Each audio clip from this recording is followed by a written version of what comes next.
Clinical skills are that to a doctor what a sharp edge is to a knife. As the foundation of your patient care, clinical skill will help you slice through toughest and most complex obstacles that you will face as a doctor.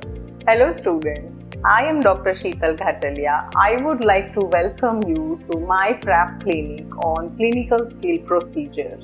Here you will learn all the essential clinical skills, the ones that are required day in, day out during practice, like intramuscular and intravenous injections, how to take ECG, how to perform computerized spirometry, etc.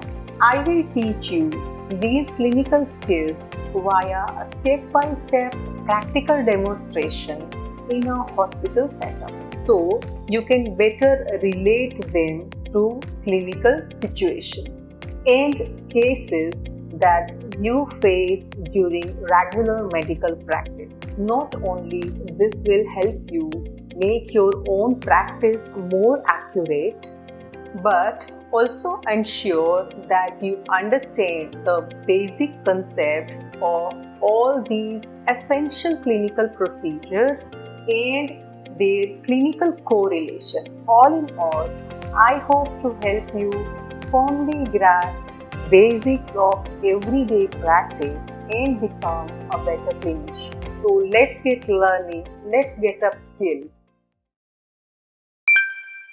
PrepClinic. Dream Beyond.